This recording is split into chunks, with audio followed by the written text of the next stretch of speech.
Please check out my online shop sa Shopee, Mystic Queen PH for protection and prosperity items, bracelets, and zodiac sign bracelets na perfect pang regalo ngayong holiday season.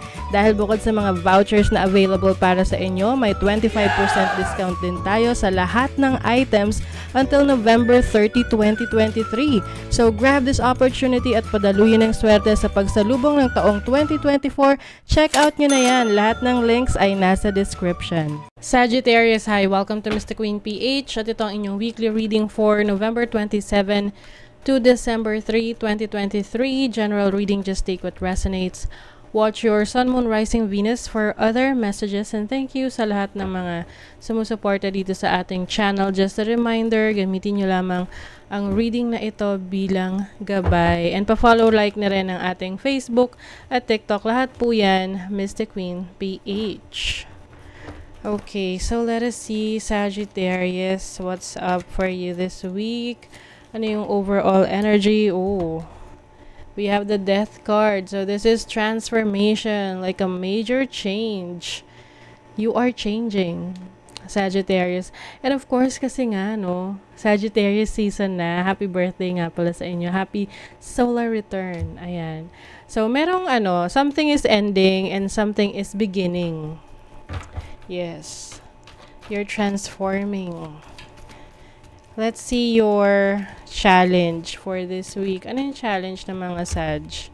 King of Cups. Ang challenge ninyo is how to deal with your emotions. Pwedeng hindi nyo masyadong ma-express yung emotions nyo. Pwedeng kinikim-kim nyo, tinatago nyo. You may also be, or you may also have a challenging situation with a water sign, Cancer, Scorpio, Pisces. Pwedeng partner mo to. Or someone who is very close to you. What is the opportunity? Ano yung opportunity ng mga Sag? You have the Nine of Swords. As an opportunity, it seems na meron kang mga pag-iisipan. Oo, pwede ring mga aasikasuhin na tipong kahit gabi na gising ka pa rin. Oo, pero itong opportunity na to, this requires a lot of work, no? Using your brain, using your mind. Mas mahirap mag-isip actually, no? Kaysa gumawa physically. Mas nakaka-drain yung trabaho na lagi kang nag-iisip kaysa yung meron ka lang routine na ginagawa, no? Paulit-ulit na physical work, 'di ba? But I think as an opportunity, kaya mo, no? Kaya mong i-handle 'yan kahit medyo mahirap para sa iba. Okay. Let's see ang inyong blessing. Ano naman yung blessing ng mga Sag? The blessing is the Nine of Coins. Nine of Coins. O, diba? Meron kayong stability in your finances and your career. This is also financial independence, financial freedom. So, maganda yung pasok ng pera. This is pre-Empress energy na you're able to build a very stable foundation pagdating sa finances mo. And this is also fulfillment in your money department, in your career. So, maaring merong magandang balita na darating related sa trabaho mo, sa career mo. I also see some promotion para sa inyo. Kaya lang, syempre, yung promotion na yan, this also requires new responsibilities. Yes. That's why meron ditong changes, no? May transformation para sa inyo.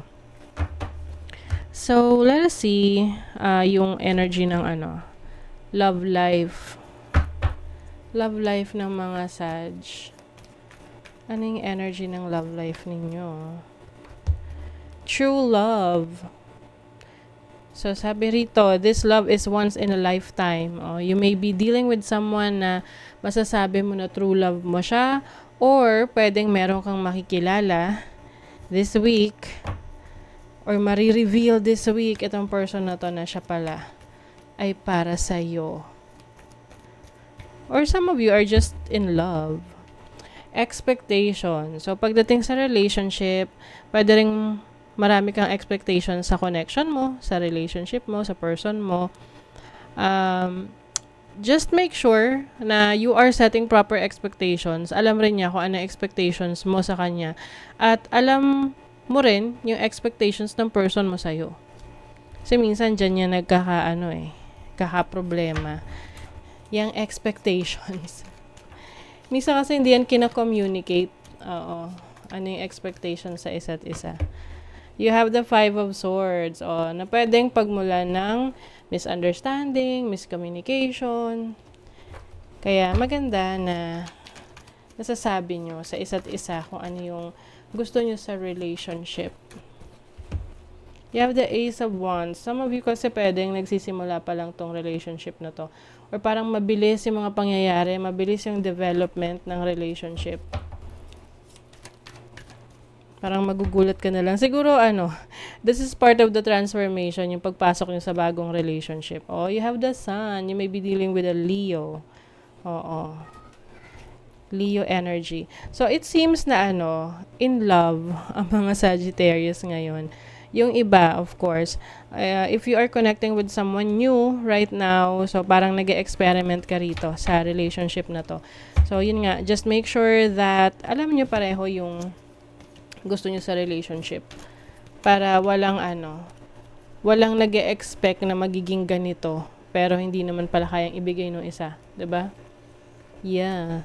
Pagdating naman sa inyong money, career, finances, so meron kayong mga asikasuhin sa government or sa court, no? Court cases, pwedeng iba may court cases related sa career, sa trabaho, sa finances ninyo.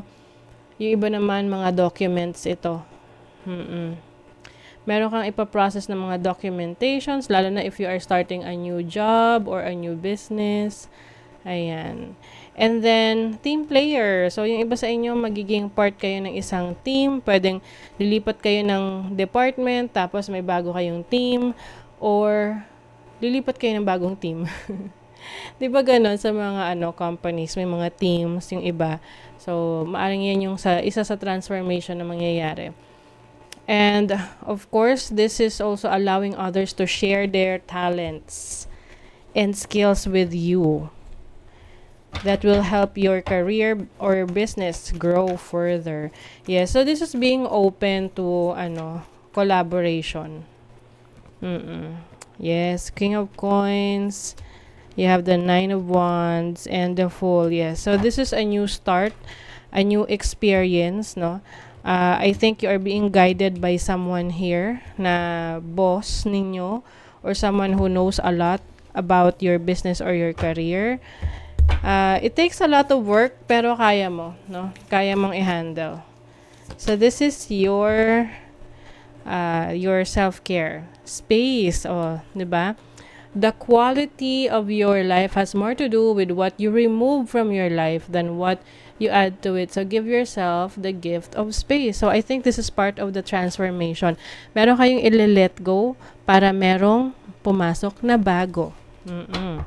So, that is your reading, Sagittarius. Kung nagustuhan nyo to, naka-resonate kayo, mag-comment kayo dyan, like, share, subscribe para lagi kayong updated sa ating mga readings. Thank you so much, Sagittarius. See you again.